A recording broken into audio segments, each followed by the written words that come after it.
This is gonna piss off a lot of people.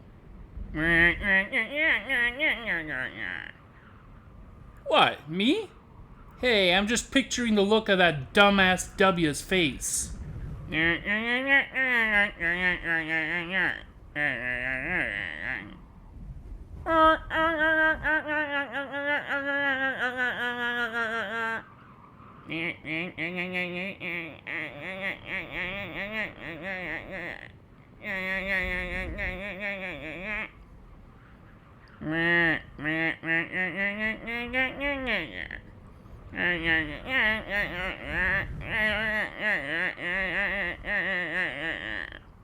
I can't wait for the research colonies to all link up under our flag.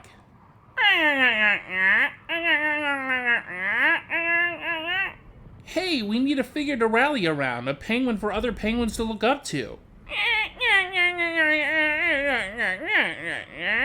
You know it, buddy.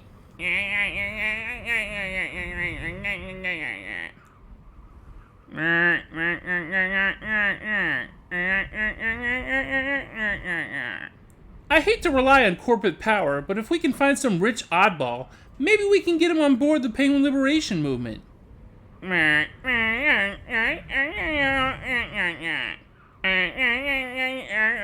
Fine! I'll get to it in a minute. It'll be much easier once my armor is built, I'll tell you that.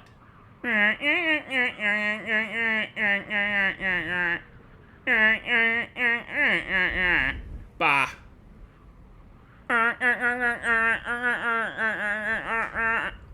What? It's pun for short. It fits, right?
Hiya! Penguin Truth here, and it's time for more Otaku Evolution. Be sure to like, subscribe, and contribute to the Patreon. I seem to be revisiting Dragon Ball annually at this point, despite there not being a proper Dragon Ball month like there used to be. There's an uptick in interest in the franchise again, with the new, and third, version of the Battle of Gods arc coming this fall, and the Galactic Patrolman arc on its way. That should shut up the Daima haters for a little while at least. The Super manga is continuing without Toriyama, and now so is the anime. He may be gone, but his legend echoes. Speaking of legends echoing, the subject of this video is the first Dragon Ball Super movie, which is on Broly. Really? Broly? The same Broly who already had 3 movies dedicated to him and ushered in a wave of the most annoying subset of Dragon Ball fans outside of the DBZ dub fans? There's a lot of overlap, too. Broly. They had all kinds of new concepts from Super to work with, and they decided to bring back Broly of all characters. I don't want to upset you folks too much, but I fucking hate Broly. This big lumbering anger golem with even less personality than me, sure, maybe he's fine for a single movie, even though it wouldn't be the best one, But then you add on that he's the legendary Super Saiyan. And then you add the diminishing returns of the sequels. And on top of that, the frankly bafflingly large fandom of the character. It annoys me so much that he gets so much attention. But to bring him back for regular continuity? To make him a canon Dragon Ball character that fits in with the mainline story? When I heard that was being done, I just couldn't fucking stand it. So I made up my mind to just watch a few scenes when they came out on YouTube and never watch the whole thing on principle. Fuck Broly and anyone who likes him, I said. But time is a funny thing. And now Heroes Shintani's animation is a tempting thing. And gaps in my schedule are a painful thing. So here we are in the midst of a Dragon Ball Super Broly review video. Funny old thing life, isn't it? But I can. You're going to wish to grow taller, aren't you? Yeah. No, Berry Blue, don't! You can't say that to him! There are so many soldiers who've called Lord Freeza a pipsqueak. Of course, our commander eliminated all of them. Very wisely deduced, my subordinate. That is indeed my wish. Really? So anyway, the movie is about this big lumbering rage golem named Broly, who, after a fashion, comes to Earth with his father Paragus under the auspices of Freeza. Paragus has a long feud with Vegeta's father, the king of the Saiyans, and with him gone, that now gets transferred to his son. Paragus unleashes Broly, first on Vegeta and then on Goku, who both strike out trying to beat the unhinged rage-fueled power of the mutant freak. Our heroes are forced to team up in an unexpected way to defeat Broly and stop Frieza's mad plans to become slightly taller with the Dragon Balls.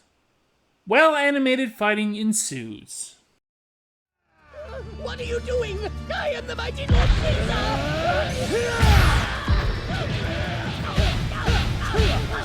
Well animated or not, if there's one thing I cannot stand, it's the Dragon Ball Minus portion of the film.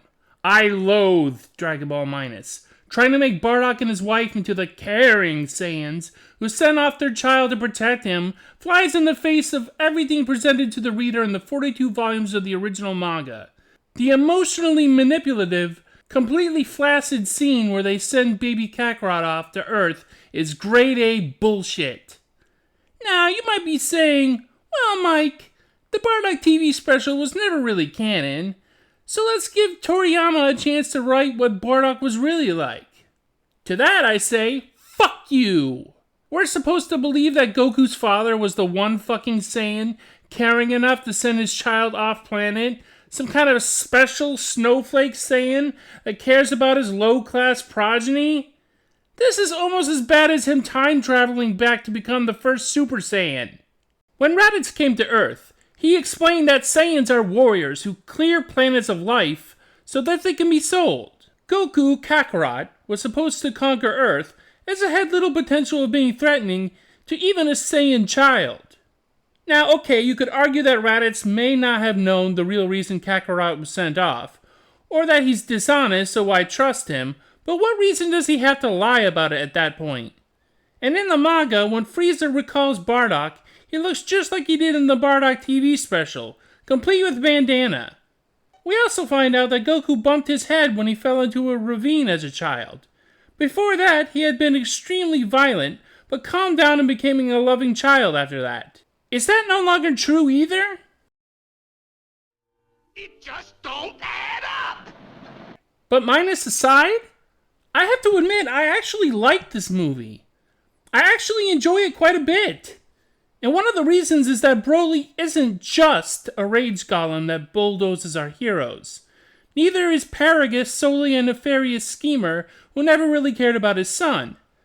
There are more shades to them in this feature. Their motivations feel grounded and, if not realistic, then certainly sympathetic. I can't believe I'm saying this, but I actually care about this Broly.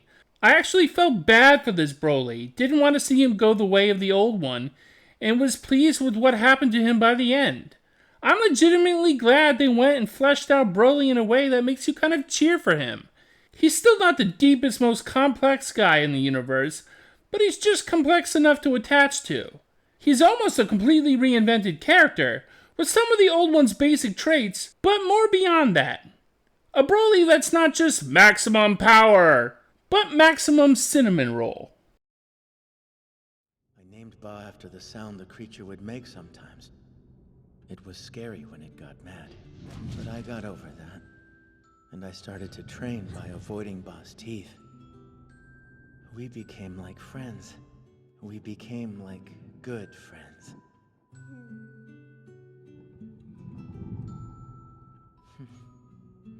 And wow, just wow. This movie looks fucking luscious. The environments, the movements, the action, the fury, the power. I am wildly impressed with every technical feat in this movie, and there are several. The animation is just pulsating with energy. I don't think I've ever seen Dragon Ball look this intense. This definitely leaves most of the Dragon Ball Super TV show in its dust. And it kicks up quite a bit of dust, doesn't it? I really should have seen this in the theater. The music, the sound effects, the fights, all damn good. The voice acting in both Japanese and English is excellent. Yes, even from that one guy we don't talk about anymore. It helped that they gave his character some dimension. I really need a lot more of Dragon Ball looking and sounding like this. I don't care if it takes years to do it, Toei needs to prioritize it. Okay, maybe a little behind One Piece, but still.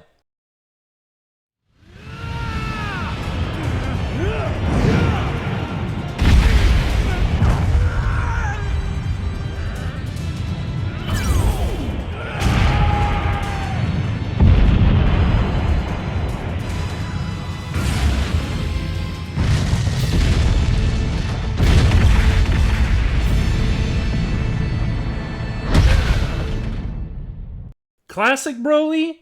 The guy who just growled and screamed and bulldozed? The guy who returned once as he was and another time as a slime monster? That guy can go to eat a galaxy of dicks. I hate that guy. He's not even a character, he's just an action figure. He's a toy to smash against the other toys. He's nothing more than a gimmick. Granted, it was nice that they at least tried to use him to expand the mythos in DBZ Movie 8, but they utterly failed. New Broly? Plenty of legitimate pathos without being driven mad by a fellow baby's crying. This new Broly, I think he's neat. So Toei did the impossible. They made a Broly movie that I just cannot hate. A vibrant, exciting, emotional, memorable movie that builds on the mythos without faceplanting badly. I actually want to see more of this Broly in the future. I'd rewatch this movie without reservation. It's honestly one of Dragon Ball's best entries.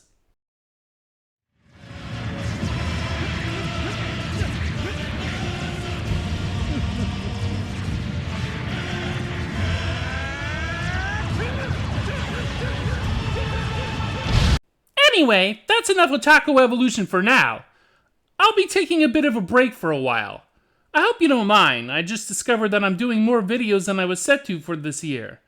I want to do just 16 videos, and if I keep up this pace, I'll be doing more than planned. I'll see you again before you know it, so keep dreaming anime dreams. Until then, see ya! You, Shun, Ha! This couldn't be any more embarrassing. So now you know how it works. We don't have much time. Hurry up, let's practice it now. What's wrong, Vegeta? I think I'd rather have Broly kill me.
I can't believe they've kept this place up after all this time. With Antarctic HQ and Penguinopolis also here, it hardly seems necessary.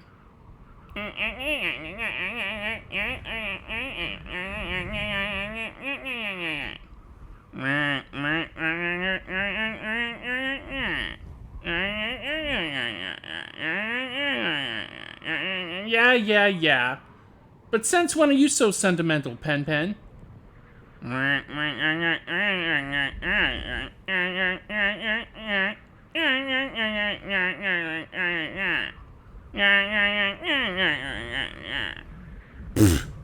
There are parts of Penguinopolis just as good to meet at.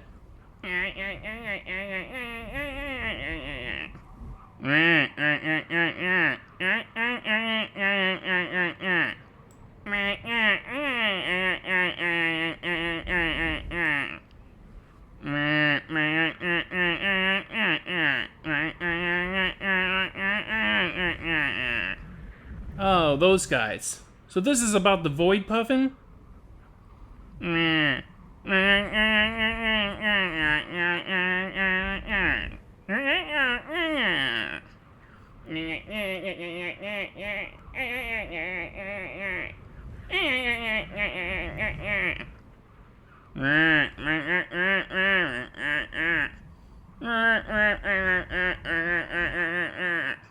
How do we do that? We're a little at a disadvantage against Voidmancers.